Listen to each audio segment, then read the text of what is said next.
नमस्कार बच्चों, स्वागत है आपका आज की इस क्लास में। आज हम पढ़ने वाले हैं बेंजीन की संरचना। आज का हमारा टॉपिक है क्लास 11 के अंतर्गत बेंजीन। तो बेंजीन के बारे में क्योंकि हम पहली क्लास में पढ़ चुके हैं कि बेंजीन क्या है, एक एरोमेटिक हाइड्रोकार्बन।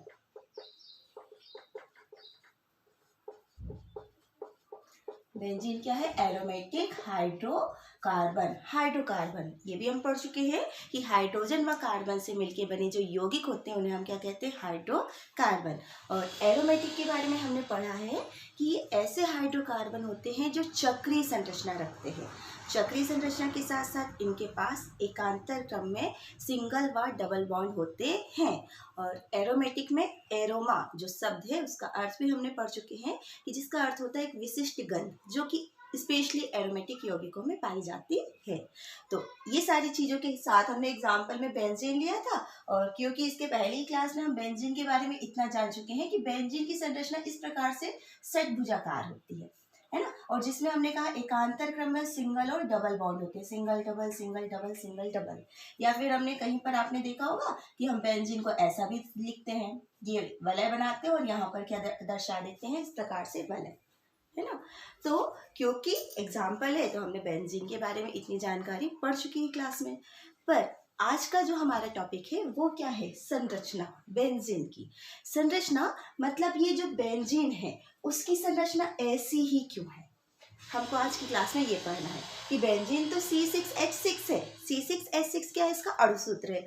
मीन्स इसके पास कार्बन 6 हैं और हाइड्रोजन कितने हैं? 6 हैं। तो ये जो 6 कार्बन है और जो 6 हाइड्रोजन है वो ऐसी ही संरचना क्यों बनाते हैं, है ना। मतलब वो षटकोण में ही क्यों जुड़े हैं, वो सीधी श्रृंखला में क्यों नहीं जुड़े हैं, शाखित श्रृंखला क्यों नहीं बनाते हैं, वो ऐसा ही क्यों बनाते हैं। ये संरचना आखिर हमें मिली कैसे, कहाँ से मिली, ये हमको आज की क्लास में समझना है। ठीक है। तो नॉर्मली तो क्वेश्चन यही आता है कि बेंजीन की संरचना समझाइए। तो हमको ये बताना है कि ये जो संरचना है बेंजीन की वो हमें कहाँ से मिली। ठीक है। तो टॉपिक क्या है अपना कि बेंजीन की ये संरचना हमें कहाँ से मिली, कैसे आई, वो हमारा टॉपिक है। और जो इजी वे में क्वेश्चन जो बनता है वो आप नोट कर लेंगे, बेंजीन की संरचना समझाइए। अब ये जो बेंजीन की संरचना है वो कैसे मिली, उसके लिए सबसे पहले हम जाते हैं आणविक विश्लेषण पे, है ना। कुछ पॉइंट्स है, आप नोट करते जाएंगे तो इसमें लिख लेंगे निम्न बिंदुओं के आधार पर हम बेंजीन की संरचना समझा सकते हैं। पॉइंट्स से पढ़ेंगे हम कि हमको ये संरचना कहाँ से मिली, है ना। तो सबसे फर्स्ट पॉइंट हम लिखते हैं इसमें आणविक विश्लेषण के आधार पर। आणविक विश्लेषण ये बताता है कि आणविक विश्लेषण मतलब उस अणु का जो विश्लेषण किया गया, किसका? बेंजीन का। तो वहां पर हमें जानकारी मिली कि इसका जो अणु सूत्र है वो क्या है? C6H6। मतलब इसके पास 6 कार्बन और 6 हाइड्रोजन है। ये हमको सबसे पहले जानकारी मिली आणविक विश्लेषण से। तो आप पहला पॉइंट बना लेंगे कि आणविक विश्लेषण के आधार पर बेंजीन का अणु सूत्र C6H6 है। ठीक है। दूसरा पॉइंट, अब जब हमको पता चल गया कि इसके पास 6 कार्बन और 6 हाइड्रोजन है, तो फिर जो वैज्ञानिक हैं इसके बारे में रिसर्च कर रहे थे, उन्होंने कहा अब ये 6 कार्बन 6 हाइड्रोजन कैसे व्यवस्थित होंगे। तो हम थोड़ा सा पढ़ के आए हैं एल्कीन और एल्काइन के बारे में, है ना। कि एल्कीन जिसमें कार्बन कार्बन के बीच में द्विबंध होता है, एल्काइन जिनमें कार्बन कार्बन के बीच में त्रिबंध होता है। तो यहाँ पर उसकी कंपेयर की गई कि या तो ये एल्कीन के समान द्विबंध वाला हो सकता है या तो एल्काइन के समान त्रिबंध वाला हो सकता है। क्यों? क्योंकि इसमें कार्बन और हाइड्रोजन का जो रेशियो सेम है ना। हमने कहा 6 कार्बन और 6 हाइड्रोजन, तो इसका जो सामान्य सूत्र है ना एल्केन से मैच करता, ना एल्कीन से मैच करता, ना ही एल्काइन से मैच करता। मतलब कार्बन और हाइड्रोजन का जो रेशियो है वो एल्कीन और एल्काइन से कम था, है ना। इनका जो अनुपात है कार्बन और हाइड्रोजन 1:1, तो यह अनुपात तो एल्कीन से भी कम था और एल्काइन से भी कम था।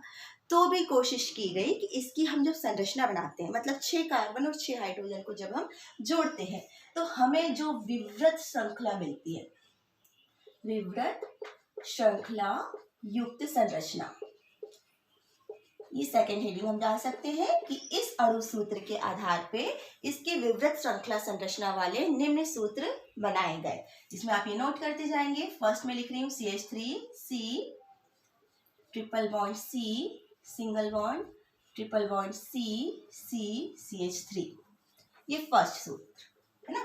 देखिए इसमें कार्बन 1 2 3 4 5 6, हमको 6 कार्बन और 6 हाइड्रोजन को व्यवस्थित करना है। तो या तो ये इस प्रकार से हो सकते हैं जिसमें कार्बन कार्बन के बीच में त्रिबंध दिख रहे हैं। फिर जो दूसरी संरचना दी गई इसी के आधार पे कि ऐसे ना हो कि ऐसा भी हो सकता है, CH2 CH double bond C, है ना। अब यहाँ पर डबल बॉन्ड ना आके इसको इस प्रकार से CH2 है तो यहाँ डबल बॉन्ड दे दिया, यहाँ डबल बॉन्ड है, फिर यहाँ पर सिंगल बॉन्ड कर दिया, फिर यहाँ पे ट्रिपल बॉन्ड, फिर C single bond C H double bond CH2, है ना। तो यौगिक जो मिला उसमें कहा कि हो सकता है कि ये जो 6 कार्बन और 6 हाइड्रोजन है वो इस प्रकार से व्यवस्थित हो। ये देखिए कार्बन तो 6 दिख ही रहा है, हाइड्रोजन 2 3 4 5 6, है ना। और फिर जो तीसरी संरचना दी गई वो कुछ इस प्रकार से दी गई कि हो सकता है कि इस प्रकार से इसकी संरचना हो।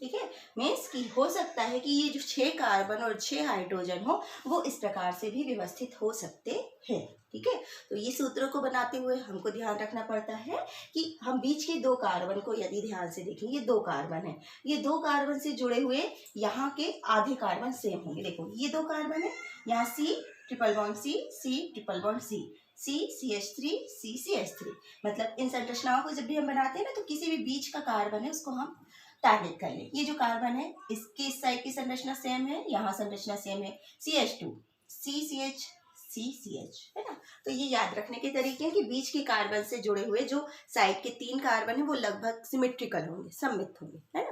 तो सेकेंड पॉइंट आप नोट कर सकते हैं कि अणु सूत्र के आधार पर इसके निम्न विवृत श्रृंखला युक्त संरचना सूत्र दिए गए। इन सूत्रों को बना लेंगे आप, तीनों सूत्रों को, है ना। अब ये जो 3 सूत्र हैं उन 3 सूत्रों में हमको क्या दिखाई दे रहे हैं, कंटिन्यू हमको दिख रहे हैं कि यहाँ पर द्विबंध है और त्रिबंध उपस्थित है। कार्बन कार्बन के बीच में क्या है, द्विबंध और त्रिबंध। तो यदि कार्बन कार्बन के बीच में द्विबंध और त्रिबंध है मतलब या तो ये एल्कीन के समान इसके गुण होना चाहिए या फिर एल्काइन के समान इसके गुण होना चाहिए, है ना। और ये दोनों ही क्या है, एल्कीन और एल्काइन को हम जानते हैं कि ये कैसे हैं, असंतृप्त यौगिक हैं।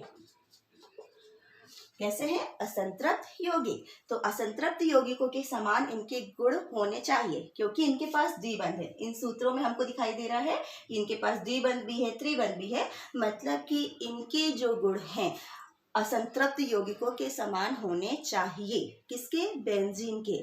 पर यहाँ पर देखा गया कि यह असंतृप्त यौगिकों के समान व्यवहार नहीं करता, है ना। ये जो बेंजीन है उसमें असंतृप्त यौगिकों के जो विशेष गुण होते हैं, विशिष्ट गुण होते हैं, वैसे गुण बेंजीन में नहीं पाए जाते। इसका मतलब ये हुआ कि ये जो तीनों सूत्र हमको पहले मिले प्रारंभ में उन सूत्रों को अप्रस्तावित कर दिया गया, अमान्य कर दिया गया। तो ये हमारा जो सेकंड पॉइंट हुआ वो क्लियर कि पहले तो सूत्र दिए गए लेकिन क्योंकि यह विशिष्ट असंतृप्त यौगिकों के समान व्यवहार नहीं करता इसलिए इन 3 गुणों को मतलब ये जो 3 सूत्र इन तीनों सूत्रों को अप्रस्तावित या अमान्य कर दिया गया। ठीक है, अब तीसरा पॉइंट, फिर आगे कुछ वैज्ञानिकों ने खोज की, फिर उन्होंने कहा जो बेंजीन है इसकी क्रिया करवाई गई, बेंजीन है इसकी क्रिया करवाई गई सूर्य के प्रकाश की उपस्थिति में क्लोरीन से। सूर्य के प्रकाश की उपस्थिति में क्लोरीन से करवाई गई तो देखा गया कि यहाँ पर बनता C6H5Cl6 है ना। तो जब बेंजीन की अभिक्रिया सूर्य के प्रकाश की उपस्थिति में क्लोरीन से करवाई गई तो क्या बना, C6H6Cl6 बेंजीन हेक्साक्लोराइड। मतलब कि क्लोरीन के कितने परमाणु, 6 क्लोरीन के परमाणु जाके बेंजीन से जुड़ गए, है ना। तो बेंजीन के जो 6 परमाणु है क्लोरीन से जुड़ गए तो 6 परमाणु मतलब यहाँ पर हमने कर दिया 3Cl2। इसी प्रकार से जब कहा गया कि जो बेंजीन है इसकी क्रिया ओजोन से कराई जाती है, ओजोन में O3, ओजोन से करवाई जाती है तो ये बनाता है ट्राई ओजोनाइड। ट्राईओजोनाइट। अब ये जो दो रिएक्शन हमको मिली कि जब बेंजीन की क्रिया सूर्य के प्रकाश की उपस्थिति में क्लोरीन से कराते हैं तो बेंजीन हेक्साक्लोराइड बनता है, वही बेंजीन की क्रिया जब ओजोन से कराते हैं तो ये 3 ओजोन के अणुओं से क्रिया करके क्या बनाता है, ट्राईओजोनाइट। तो अगर हम थोड़ा सा ब्रेक में देखें, हम एल्कीन की रिएक्शन पढ़ के आए हैं और एल्कीन की रिएक्शन में यहाँ पर देखो एक रिएक्शन लिखती हूँ, यहाँ पर अगर CH2 डबल बॉन्ड CH2 इसकी क्रिया में करवाती हूँ क्लोरीन से तो ये जो द्विबंध है ना इसमें योग हो जाता है CH2 ये द्विबंध टूटता है, एक क्लोरीन एक कार्बन पे, एक क्लोरीन एक कार्बन पे जुड़ जाता है। ये किसकी रिएक्शन थी, एल्कीन की। तो यहाँ पर हमने कहा जब एल्कीन का एक द्विबंध 2 क्लोरीन से क्रिया करता है तो यहाँ पर जो बेंजीन है वो तो कितने 6 क्लोरीन परमाणु से क्रिया कर रहा है ना, मतलब एक द्विबंध के लिए 2 क्लोरीन चाहिए।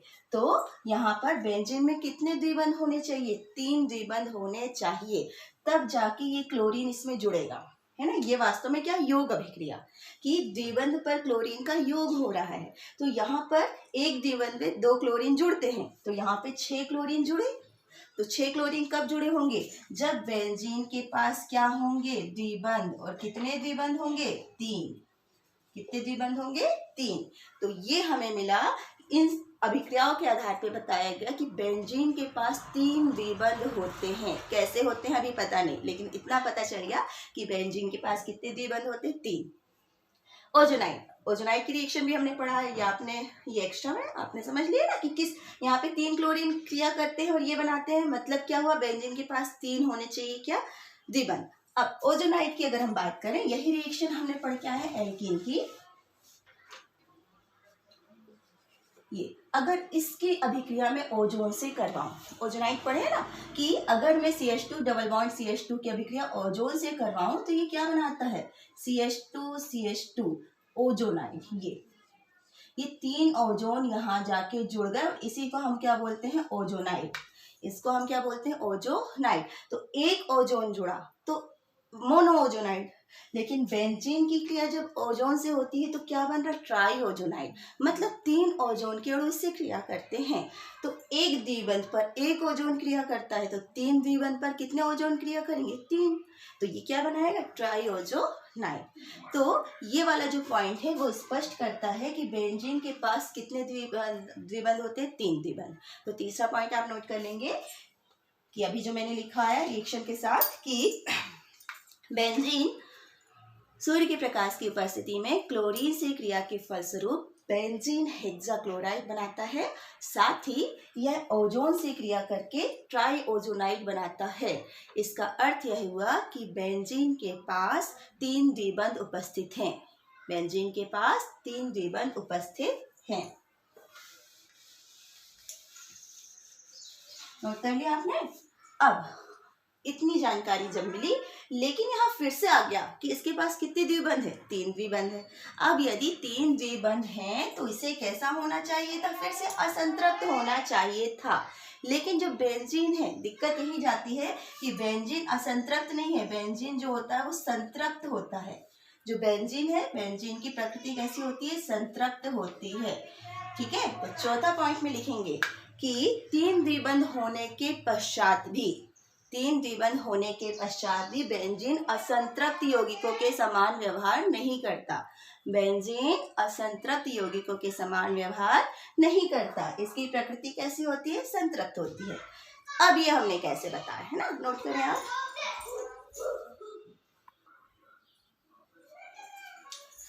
संतृप्त प्रकृति कि अगर बेंजीन के पास 3 द्विबंध हैं तो बेंजीन को असंतृप्त होना चाहिए। क्यों, क्योंकि हम एक रिएक्शन ऊपर का आपने नोट कर लिए होंगे, चौथा पॉइंट है ना।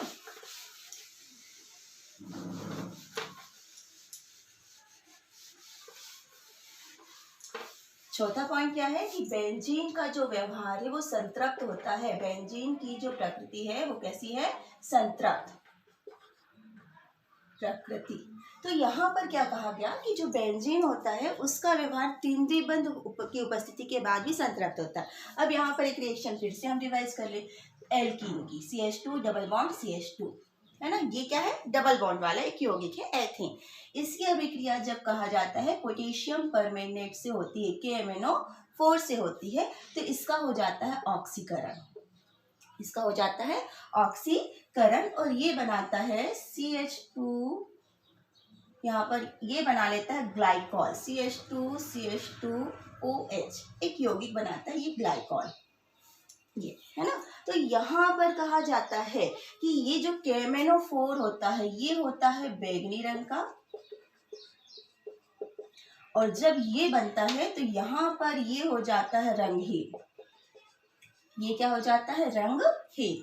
तो ये रिएक्शन कौन से यौगिक देते हैं, जिनके पास द्विबंध हो या त्रिबंध हो, मतलब कि ये रिएक्शन किसकी हुई, असंतृप्त यौगिकों की, असंतृप्त यौगिकों की ही रिएक्शन है ना। तो यहाँ पर कहा गया कि जब बेंजीन के पास 3 द्विबंध होते हैं तो बेंजीन को भी असंतृप्त यौगिकों के समान पोटेशियम परमैंगनेट का जो बैंगनी रंग होता है उसको रंगहीन कर देना चाहिए, उसके ऑक्सीकरण, ये रिएक्शन वास्तव में क्या है, ऑक्सीकरण है, कि इसके द्वारा बेंजीन को ऑक्सीकृत हो जाना चाहिए, पर यहाँ जो बेंजीन है उसका ऑक्सीकरण नहीं होता, है ना।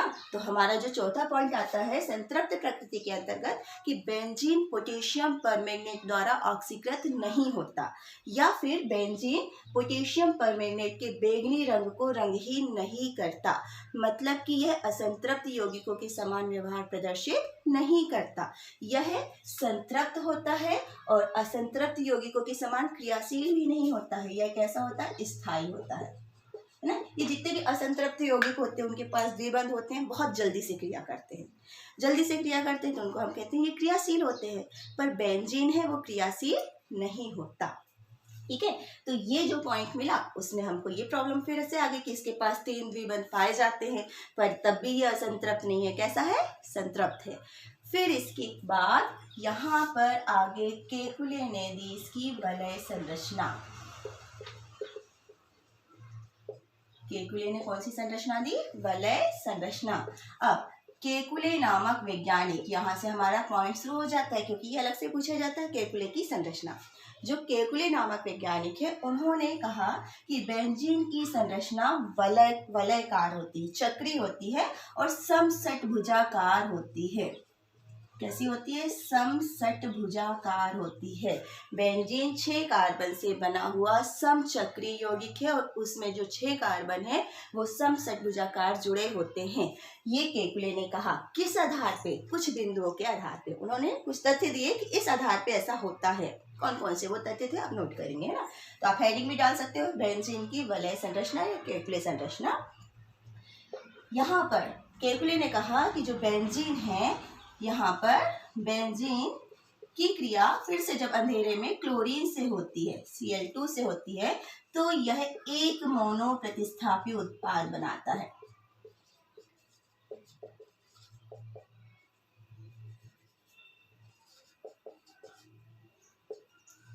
मोनो प्रतिस्थापी उत्पाद बनाता है।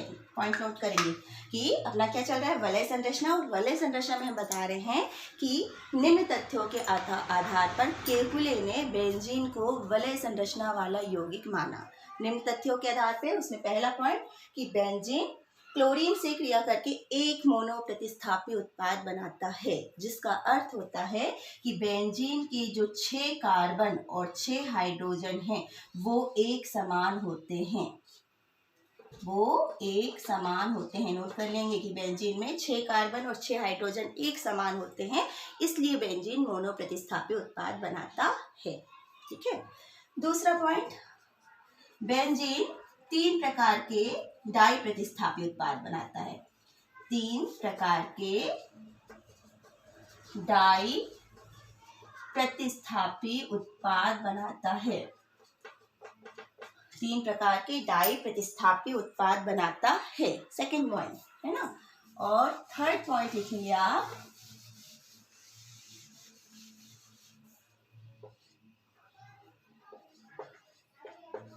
हम क्या पढ़ रहे हैं, वलय संरचना, है ना। मैं इनको ऊपर से फिर से रिपीट कर देती हूँ। बेंजीन की वलय संरचना केकुले ने दी थी। किन किन बिंदुओं के आधार पर दी थी। तो पहला पॉइंट आपने नोट कर लिया होगा कि बेंजीन एक मोनो प्रतिस्थापी उत्पाद बनाता है, ठीक है। सेकंड पॉइंट मैं शॉर्ट में लिख रही हूँ कि बेंजीन 3 प्रकार के डाई प्रतिस्थापी उत्पाद बनाता है। और जो तीसरा पॉइंट है जो कि बहुत इंपॉर्टेंट है, उसमें कहा गया कि जो बेंजीन है जिसका हमको अणु सूत्र पता है C6H6 है, ये जो बेंजीन है यह निकेल की उपस्थिति में 200 डिग्री सेल्सियस पर, निकेल की उपस्थिति में, पॉइंट नोट लिख सकते हैं आप, यह निकेल की उपस्थिति में 200 डिग्री सेल्सियस पर अपचयन के फलस्वरूप साइक्लोहेक्सेन बनाता है, अपचयन के फलस्वरूप साइक्लोहेक्सेन बनाता है। ये बहुत ही इंपॉर्टेंट पॉइंट है जो यह बताएगा कि बेंजीन चक्रीय संरचना वाला यौगिक है ना। तो तीसरा क्या था कि बेंजीन, नोट करेंगे, बेंजीन 200 डिग्री सेल्सियस पर निकेल चूर्ण की उपस्थिति में अपचयन, अपचयन मीन्स हाइड्रोजन से क्रिया, अपचयन के फलस्वरूप साइक्लोहेक्सेन बनाता है, जो कि एक चक्रीय संरचना वाला यौगिक है। जो क्या है? चक्रीय संरचना वाला यौगिक। अब ये जो साइक्लोहेक्सेन है इसका अणु सूत्र होता है C6H12, मतलब कि जो 3 और 3 6, ये हाइड्रोजन जाके फिर यहाँ पर जुड़ गए तो क्या हो गया? C6H12। इसकी संरचना हमें ज्ञात है, इसकी संरचना होती है इस प्रकार से, यहीं पर मैं बना देती हूँ, ये CH2 CH2 CH2 CH2 CH2 CH2, ये है साइक्लोहेक्सेन की संरचना, जिसे हम आबंध रेखा सूत्र के द्वारा लिखते हैं। तो केवल हम ये बना देते हैं, है ना। आबंध रेखा सूत्र हमने पढ़े, केवल रेखाओं के माध्यम से हम यौगिक का सूत्र लिखते हैं। तो ये है साइक्लोहेक्सेन की संरचना। तो ये जो पॉइंट है ये स्पष्ट करता है कि बेंजीन की संरचना भी वलयकार है। क्यों? क्योंकि जब बेंजीन का अपचयन हुआ तो साइक्लोहेक्सेन बना। अब साइक्लोहेक्सेन कैसे बना होगा? तो यहाँ पर केकुले ने कहा कि जरूर ये जो बेंजीन है उसकी संरचना भी इसी प्रकार से होगी, मतलब यहाँ पर क्या होंगे? 6 कार्बन और 6 हाइड्रोजन इस प्रकार से व्यवस्थित होंगे। समषटभुजाकार है तो ये हुए 6 कार्बन और 6 हाइड्रोजन। और क्योंकि हमने कहा इनमें 3 द्विबंध होते हैं, ये हमको पता चल ही गया था। अब वो 3 द्विबंध कैसे होंगे? तो यहाँ पे डबल सिंगल डबल, मतलब एकांतर क्रम में सिंगल डबल बॉन्ड पाए जाते हैं। तो ये हो जाती है बेंजीन की संरचना, और यही संरचना होगी तब जाके ये हाइड्रोजन से क्रिया करेगा, है ना। तब जाके ऊपर की जो रिएक्शन है ना वो निकेल चूर्ण की उपस्थिति में हो रही थी, तो ये रिएक्शन होगी। तो ये हाइड्रोजन हर एक बॉन्ड, ये द्विबंध टूटेगा और द्विबंध टूटने के पश्चात वो हाइड्रोजन यहाँ पे जुड़ जाएंगे और क्या बन जाएगा? C6H12। तो ये जो रिएक्शन है वही रिएक्शन बताती है स्पेशली कि बेंजीन की जो संरचना है वो वलयकार होती है, चक्रीय होती है, समषटभुजाकार होती है, और प्रत्येक कार्बन हाइड्रोजन समषटभुजाकार के कोने पे पाया जाता है, और इनमें एकांतर क्रम में सिंगल व डबल बॉन्ड उपस्थित होते हैं। तो ये क्या हुई? केकुले की संरचना। तो वलय संरचना की इसके अनुसार हमें जो सूत्र मिला केकुले का सूत्र, 4 के बाद 5 पॉइंट आप डालेंगे, केकुले सूत्र।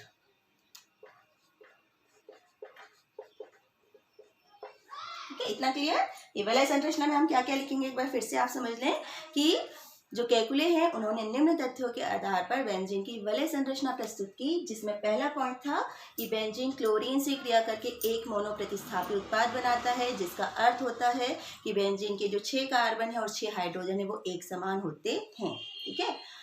दूसरा पॉइंट आपने नोट किया था कि जो बेंजीन है 3 प्रकार के डाई प्रतिस्थापी उत्पाद बनाता है, जिसको हमने पढ़ चुके हैं, आर्थो, मेटा और पैरा। आर्थो, मेटा और पैरा, ये आगे आवश्यकता पड़ेगी हमें। और जो तीसरा पॉइंट है मोस्ट इम्पॉर्टेंट, कि जो बेंजीन है वो निकेल की उपस्थिति में हाइड्रोजन से क्रिया करके साइक्लोहेक्सेन बनाता है, और ये साइक्लोहेक्सेन चक्रीय यौगिक है। इसका अर्थ हुआ कि जो बेंजीन है वो भी चक्रीय यौगिक होगा, इसलिए साइक्लोहेक्सेन बना, और इस आधार पे केकुले ने बेंजीन की संरचना दी। ठीक है, तो नोट कर लिया आपने। इन सारे बिंदुओं के आधार पे केकुले ने बेंजीन का जो सूत्र दिया वो हम फिर से एक बार बना लें। ये है बेंजीन का समषटभुजाकार सूत्र।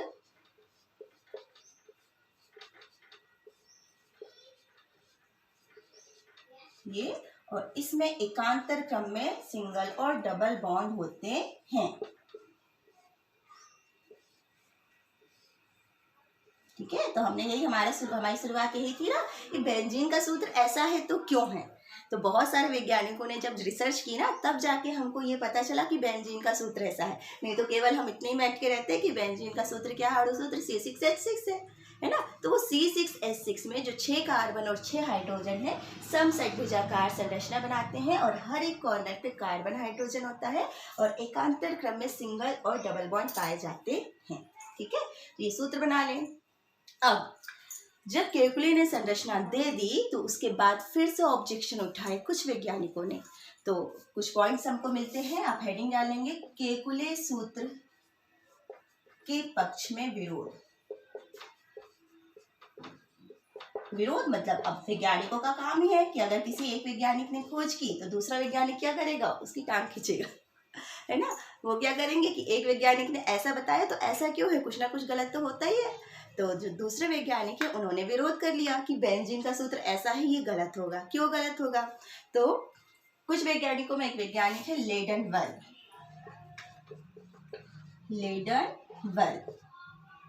ये जो लेडेनवर्ग नामक वैज्ञानिक है, इन्होंने कहा कि बेंजीन का ये जो सूत्र है वो सही नहीं है ना। इन्होंने विरोध प्रकट किया। क्या विरोध प्रकट किया, उसमें पहला पॉइंट लिखेंगे कि केकुले ने कहा कि ये डाई प्रतिस्थापी उत्पाद जो बनता है आर्थो, मेटा और पैरा बनता है।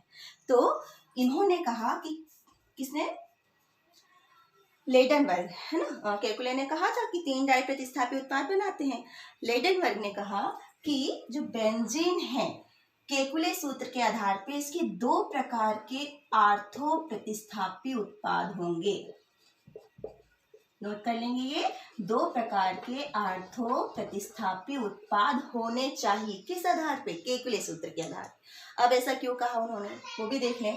क्यों, क्योंकि ये जो बेंजीन की संरचना इन्होंने दे दी केकुले ने, ये कि यहाँ पे एकांतर क्रम में सिंगल डबल बॉन्ड होते हैं। तो उन्होंने कहा कि अगर इसको XY को जोड़ना है ना, तो XY दोनों जाके कैसे जुड़ेंगे, अगर आर्थो पोजीशन पे जुड़ते हैं। तो ये देखो, आर्थो पोजीशन में हमने कहा ये X यहाँ जुड़ गया और Y यहाँ जुड़ गया, है ना। लेकिन अब यहाँ पर इन्होंने कहा कि 2 प्रकार के कैसे होंगे, तो वो ऐसे होंगे। ये देखिए क्या बनाया मैंने, थोड़ा सा देख लें।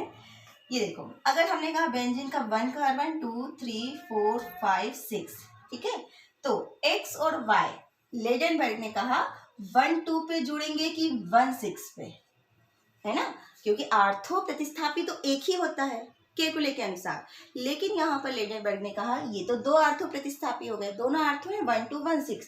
क्यों, क्योंकि 1 2 में डबल बॉन्ड है और 1 6 में सिंगल बॉन्ड। तो हमको जो आर्थो प्रतिस्थापी मिलेंगे उसमें 1 2 में क्या है, डबल बॉन्ड है, और 1 6 में सिंगल बॉन्ड है। मतलब ये 2 प्रकार के अलग अलग हो गए। तो पहला पॉइंट आप लिख लेंगे कि लेडेनवर्ग के अनुसार केकुले सूत्र के आधार पर 2 आर्थो प्रतिस्थापी होने चाहिए, क्योंकि 1 2 कार्बन पे द्विबंध हो सकता है और 1 6 कार्बन पर एकल बंध होता है। इसलिए जो आर्थो प्रतिस्थापी है वो भी अलग अलग होने चाहिए। पहला पॉइंट, ठीक है। अब समझ गए ना कि पहला पॉइंट में उन्होंने ऐसा क्यों कहा, सिंगल और डबल बॉन्ड के कारण। दूसरा पॉइंट कहा लेडेनवर्ग ने कि जब बेंजीन के पास 3 द्विबंध है तो इसे क्या होना चाहिए, असंतृप्त होना चाहिए। तो लिख लेंगे कि लेडेनवर्ग के अनुसार 3 द्विबंध की उपस्थिति के कारण बेंजीन असंतृप्त होना चाहिए। लेकिन बेंजीन का व्यवहार संतृप्त होता है क्यों, ये एक विरोध केकुले सूत्र के पक्ष में हमें मिला और इसके लिए फिर से केकुले ने सुझाव दिए, है ना। तो विरोध आप लिख लेंगे और उसके बाद नीचे लिखेंगे केकुले के सुझाव। सारी चीज हम हेडिंग के माध्यम से बताएं, है ना। ठीक है, अब विरोध जताया है किसी वैज्ञानिक ने तो सिंपल सी बात है, उसका सुझाव देना ही पड़ेगा ना। कि अगर हमने अपनी बात रखी है तो सामने वाला अपनी बात का विरोध करता है, तो आपको अपनी जो बात है उसमें अगर आपको अडिग रहना है तो आपको कुछ ना कुछ अपने सुझाव देने पड़ेंगे, है ना। तो फिर केकुले ने यहाँ पर सुझाव दिया क्या, ठीक है। तो उन्होंने कहा ये दोनों जो थे ना कि असंतृप्त होना चाहिए और दो आर्थो समावयवी होना चाहिए, उसके लिए एक ही पॉइंट पे उन्होंने सुझाव दे दिया कि बेंजीन में अनुनाद पाया जाता है। बेंजीन में क्या पाया जाता है? अनुनाद पाया जाता है, रेजोनेंस। और ये अनुनाद के कारण इसकी जो संरचना है वो एक ही रूप में स्थायी नहीं होती। मतलब अभी हमने ये जो संरचना बनाई, ये जिसमें हमने कहा एकांतर क्रम में सिंगल और डबल बॉन्ड पाए जाते हैं। अब अनुनाद के कारण ये जो सिंगल और डबल बॉन्ड हैं वो एक ही कार्बन पे नहीं रहते।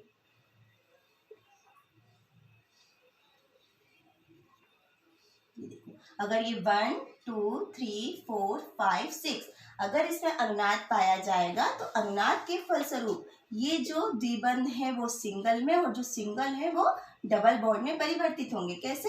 यहाँ यहाँ यहाँ, मतलब 1 2 3 4 5 6 ये। तो जो बेंजीन में अनुनाद पाया जाता है इसके कारण जो सिंगल बॉन्ड है वो डबल में और जो डबल बॉन्ड है वो सिंगल में परिवर्तित हो जाते हैं। इसका मतलब अब जो 1 2 में डबल बॉन्ड था वो 1 2 में सिंगल आ गया, 1 6 में जो सिंगल बॉन्ड था 1 2 में या 1 6 में डबल बॉन्ड आ गया। तो ये जो समस्या उत्पन्न हुई कि दो आर्थो समावयवी हैं, वास्तव में वो एक ही होते हैं, क्योंकि अनुनाद के कारण 1 2 और 1 6 में कोई अंतर नहीं रह जाता। तो हमें जो समावयवी मिलता है आर्थो है वो एक ही रूप में मिलेगा, है ना। साथ ही जब इसमें जो अनुनाद पाया जाता है ना, उन्होंने लेडेनबर्ग ने क्या कहा था कि बेंजीन कैसा होना चाहिए? असंतृप्त होना चाहिए, क्योंकि 3 द्विबंध हैं। तो जब यहाँ पर सिंगल और डबल बॉन्ड एक दूसरे में कन्वर्ट होते हैं, ये प्रोसेस इतनी फास्ट, इतनी जल्दी होती है कि सिंगल बॉन्ड डबल में और डबल बॉन्ड सिंगल में कंटिन्यू परिवर्तित होते रहते हैं। जब ये कंटिन्यू परिवर्तित होते रहते हैं तो बेंजीन में जो द्विबंध है वो तो स्थायी है ही नहीं, और जब द्विबंध स्थायी नहीं है तो वहां पे असंतृप्त होने का कोई चांस ही नहीं रहता, है ना। तो लिख सकते हो आप इस बिंदु को कि अनुनाद के कारण एकल बंध द्विबंध में और द्विबंध एकल बंध में परिवर्तित होते रहते हैं, जिसके कारण बेंजीन में द्विबंध स्थायी नहीं होते हैं और इस कारण जो बेंजीन है वो असंतृप्त यौगिकों के समान व्यवहार नहीं करता। वह संतृप्त यौगिकों के समान व्यवहार करता है और बहुत ज़्यादा स्थायी होता है। तो अब ये जो बेंजीन है उसको जब हम दर्शाते हैं, इसी के कारण ये जो बेंजीन है सिंगल बॉन्ड डबल बॉन्ड में जब परिवर्तित होते हैं तो इन्हीं को हम वलय बना के कंटिन्यू ये परिवर्तित होते रहते हैं। तो हम यहाँ पे डॉटेड लाइन से क्या बना देते हैं? वलय। डॉटेड लाइन से वलय बनाते हैं या फिर इसी को हम बना देते हैं इस प्रकार। तो ये हो जाती है हमारी बेंजीन की संरचना। बेंजीन में ये वलय बनाना बहुत जरूरी है। क्यों? कि वास्तव में ये वलय क्या दर्शाता है? समषटभुजाकार है और वलय दर्शाता है जो सिंगल बॉन्ड है वो डबल में, डबल सिंगल में कंटिन्यू चेंज हो रहे हैं, तो ये जो डॉटेड लाइन से हम उनको दर्शाते हैं कि कंटिन्यू घूम रहे हैं, वलय के अंदर घूमते जा रहे हैं, तो घूमते जा रहे हैं और वही जो वलय है वो हमको बताते हैं द्विबंध की उपस्थिति, और ये जो द्विबंध है उसमें पाई इलेक्ट्रॉन पाए जाते हैं, है ना। तो ये हुई बेंजीन की संरचना। ये पूरा सूत्र कैसा है? आबंध रेखा। और जब इसको हम अणुओं के माध्यम से दर्शाते हैं तो आपको ध्यान रखना है हर एक कॉर्नर पे क्या है? कार्बन और हाइड्रोजन।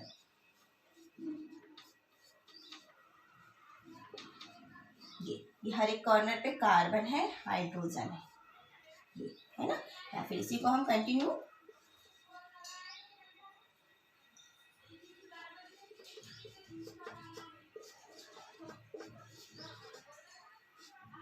ये अगर हम लिखते हैं इस तरीके से भी लिख सकते हैं और यहाँ पे सीधे क्या बना दें? वलय। या सबसे अच्छा रहता है हम बेंजीन को इस तरीके से लिख देते हैं। तो बेंजीन को बहुत अलग अलग तरीकों से लिखते हैं। क्यों लिखते हैं उसका कारण क्लियर हो गया कि बेंजीन है, समषटभुजाकार है, सिंगल द्विबंध एकांतर क्रम में है, जिसको हम वलय से दर्शा देते हैं।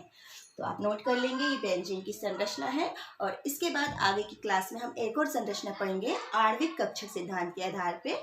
तो पहले आप इसको नोट कर लें, आगे की क्लास में हम उसे देखेंगे। उसमें भी यही बताया गया है कि बेंजीन की संरचना ऐसी ही होगी और क्यों होगी। ठीक है, तो नोट करें। अगर आपको वीडियो अच्छा लगता है तो लाइक करें और मेरे यूट्यूब चैनल को सब्सक्राइब ज़रूर करें। Thank you.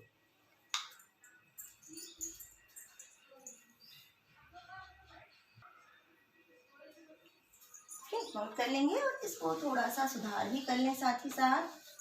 यहाँ पर क्या आएगा, ये जो CH है कंटिन्यू CH CH,